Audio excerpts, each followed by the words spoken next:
Hey guys, I'm Zelda Master, and in this video I want to test out Link using his max power. As throughout Breath of the Wild, you upgrade Link in many different ways, from giving him the champion abilities, to the many Spirit Orbs that give him hearts and stamina, to even upgrading your Master Sword to its full potential. But with all of that, you can push Link's strength even further with the many different builds and weapons within the game. So in this video, we're gonna push it to the limit. So first, what you're going to need to have Link at max power is to upgrade each piece of the ancient armor to at least 2 stars from the Great Fairy, thus giving it the set bonus Ancient Proficiency. Along with that, you want to make sure you have some ancient weapons to your liking to add to the Ancient Proficiency buff.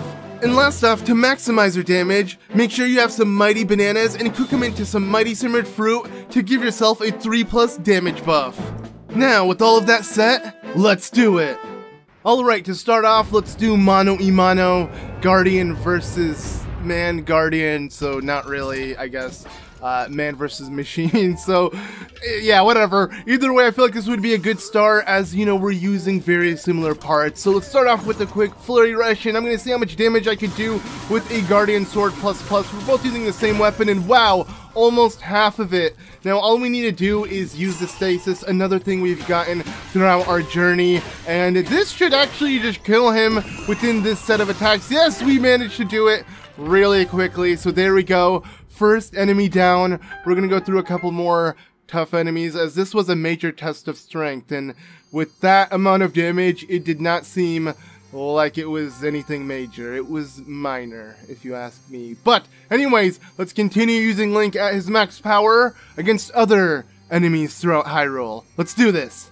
Alright, so next up, let's test it out against a Corrupt Guardian. Now, there are 2 ways we can tackle this. One, using an Ancient Arrow to the face, as it kills any non-boss enemy within 1 hit, including these Guardians. So, voila, let's just watch it explode. Always so satisfying. But now, let's face one on with melee weapons.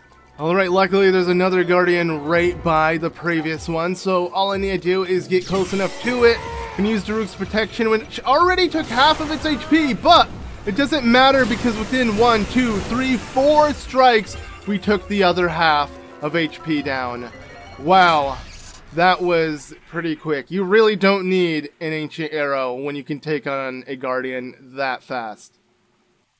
Alright, next up, we're going to go ahead and take on this sleeping Tubby. So, let's go ahead and wake him up with an Ancient Arrow. I actually wonder how much damage I could do to him before he even gets a chance to show his HP.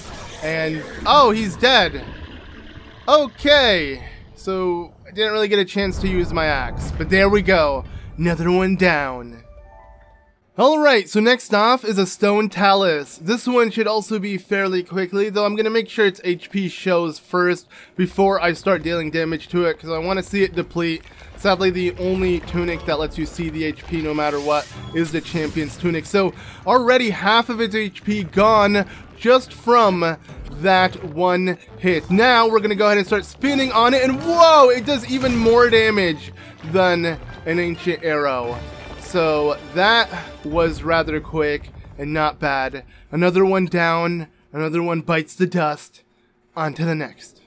Alright, next up, Mouldoga. Sadly, we have to face the heat because we want to make sure we keep all the bonuses we have, resulting in not being able to use any of the cooling weapons or food or anything that will help us, or even outfits, because I want to keep my ancient set on, but that's no big deal. Let's just go ahead and chuck this bomb real quickly. Watch it, grab it, explode in the mouth, and well, now it's time to dish out as much damage as we can. So I'm going to quickly use my stasis, I'm going to take out my axe, and I'm going to watch it go. Whoa! That is really, really quick. Did not need to use Urbosa's Fury to keep it stunned or anything like that. Just within seconds. Boom. Alright, so honestly I would feel bad not trying it, at least against a common enemy. So we're going to go ahead and take on a Silver Bakudon, because I do believe there is one down here chasing an NPC. They usually respawn within each Blood Moon, as you can see, and yeah, they only appear silver once you reach a certain point in the game. But let's go ahead and get ready and start spinning. 1, 2, 3, 4, I think it was like 4 hits, and obviously that one only required 1 hit and voila. So even silver enemies stand no chance against this build. It is absolutely ridiculous. This is truly the end game build. Also, what do you got for me? Anything special? Hasty milk? Okay. Sure. So next up, I feel like a Lionel would be a good thing to face, as, you know, they are the more tougher enemies within the game. I'd say they're the most frightening ones, in my opinion. I'm not so afraid of Guardians, especially once you learn the parry timing. It is fairly easy, but let's go ahead and head over to the Coliseum. It seems like a good battlefield, and actually, wait a second. There we go. This is what I need. The Master Cycle Zero. Oh yeah, we don't need a horse. We don't need anything like that. I'm gonna use my Guardian powered, you know, bike essentially with my Guardian armor. It's a perfect fit for Link, and well, make my way to the Coliseum where we'll take on this Lionel. Let's go. Okay, I'm here. It's noticing me. And it's time. Wow, this game is so peaceful even when you're gonna start a pretty epic and frightening battle. So let's do this. He has powered up himself, and I think this time we're gonna use an Ancient Battle Axe ++. Now let's be careful. I could use Daruk's Protection here. Nice. You know, I want to utilize my champion abilities along with everything else. And now let's just kind of test this out. How much damage can we do by spinning as fast as we can with this? And let's actually kind of end off with the Urbosa's Fury so we don't get hit. There we go. Now he can't hit us because we're right behind him. You know, his back legs are, you know, really not helping him there. And as you can see, we made quick work of another enemy, it being the Lionel. Wow, this is much quicker than I imagined, and I love the amount of damage we are dishing out. So let's move on to the next. Now, while heading to our next destination, I just realized that with the one-hit Obliterator, all of this would be obsolete. But as the game says, it has fulfilled its duty, and it slumbers peacefully. So we'll leave it at that. Now, you may have guessed it by the location I was in. Yes, we are heading to the final trial within the game, so that way we can take on Masklucia in order to test out this Guardian Sheikah strength. And it makes sense, Sheikah versus Sheikah. Alright, I'm here. I'm not gonna lie, every time I'm in this room, I'm just blown away by how beautiful everything looks, and how underneath the Great Plateau there was an entire divine beast. Pretty interesting if you ask me. But let's begin, no time to waste, so it's time to face Masklucia. With this armor, I feel so ready, as I am dressed to pretty much destroy Masklucia with this power, and wow, the damage I am dishing out is crazy. I feel like it's mainly from the Mighty Bananas. I don't know if Ancient Proficiency applies to like certain enemies like Masklucia, but we gotta test it out, and Masklucia has to be the next strongest enemy within the game. So already within a couple sword strikes we managed to get it into the second phase, this phase being the easiest phase if you ask me, because well, as mentioned earlier, we stocked up on Mighty Bananas for us, but not just us, also for Masklucia, because he really wants a banana. So let's go ahead and first off get ready to destroy him with our Ancient Battle Axe ++, and then, well, grab a banana, because I don't want to sit and look through which is the right, you know, copy. This ain't Naruto here. I'm just trying to kill Masklucia as soon as possible. So there we go. This is the right one. I like how the rest are dizzy. So I'm gonna go ahead, and before you get your banana, I'm gonna stun you. Okay, I didn't hit you in time, but no banana for you, buddy. We're going straight for the sword strikes, or the axe swings rather, and just like that, we managed to get him into the third phase really quickly if you ask me. But now I'm going to change things up. We've been using melee weapons. I think now we should use some ancient weapons that are of range weapons, I guess you could say. The bow, to be exact, with the ancient arrows. So yeah, I'm going to go ahead and use the ancient bow and ancient arrows. Now, normally you'd kill any enemy in one hit with that, but obviously that's not the point of this challenge. I'm trying to dish out damage and not obliterate them into smithereens. But Masklucia can take the arrows, and that's probably the only thing you can hurt him with in this phase outside of weapons he throws at you. So as you can see, we already got him into the final phase where he's going to try to stomp on us. Let's see if we can hit him in time. And well, we're just a few axe swings away. I'm going to go ahead and spin my axe, and I want to end off with a nice Urbosa's Fury. We did it.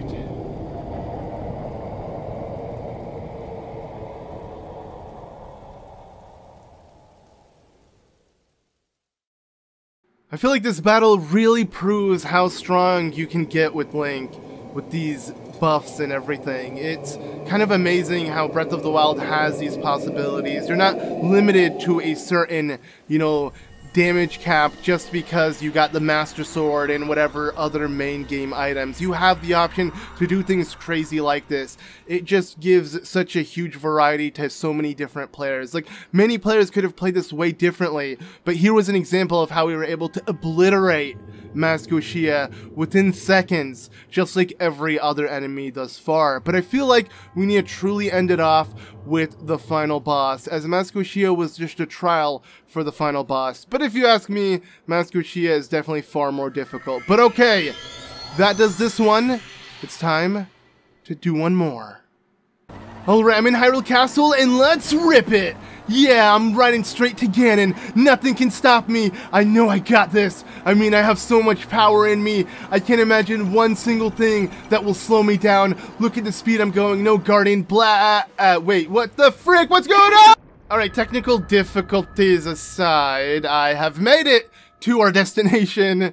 That is the final boss, Calamity Ganon. And, I don't really care about what happens, so we're just gonna go straight to this. You know, this is supposed to be an epic moment, but we've done this so many times that it doesn't matter. But I must say, Link looks like a complete badass dressed like this. This truly seems like how you should be dressed during the final battle. So, yeah, it's time for Ganon to release his poopy diaper. I mean, he was in the diaper itself. This is a really weird vessel, if you ask me. But a lot of questions to be asked about this. Overall, Calamity Ganon is quite the spectacle, but let's kill him and not question anything else. So, woo! Down we go! Alright, my sword is out. I don't want my Master Sword, actually. I want to use an ancient weapon, but whatever. Let's, wait a second! Okay, luckily I got Daruk's protection ready. But okay, I'll just hit him in the face. How much damage that does? That's a good amount of damage for an, you know, ancient bow. But okay, what we want to do, actually, because Calamity Ganon is fairly easy. We're going to take out the Ancient Battle Axe ++. Let's either use Daruk's protection or parry it properly. As you can see, he is down for the count. So, let's spin the axe and get it to the second phase immediately. Or I guess you could say the final phase, because thanks to the Divine Beasts, we managed to take down half of Ganon's HP very quickly. But okay, now here's the final phase. I'm going to go into Flurry Rush, and I do believe we can kill him in this final set. Okay, no. The axe broke on us. That's fine, though. One more attack, and we'll just use Guardian Sword ++. Nothing too crazy. So, there we go. Parry. This time I didn't need to use Daruk's protection, and that does that. To no surprise, it took us seconds. And I guess for those who don't know, you can actually use your ancient arrows against Dark Beast Ganon instead of the light bow with the light arrows. And I just kind of left the bow of light sitting there. I didn't pick it up along with Epona. Instead, I'm using all ancient tech, and as you can see, it works out perfectly. But alright, let's end it off. With this set, everything has been a complete joke. Nothing stands in our way, not even Dark Beast Ganon. So here we go. Let's finish him! Anyways, thank you all so much for watching. I know this video was a bit random and nothing too special, but I always thought it'd be fun to just kind of try it out. Put a final build for Breath of the Wild. How strong can you truly get within the game? And this is how strong you can get.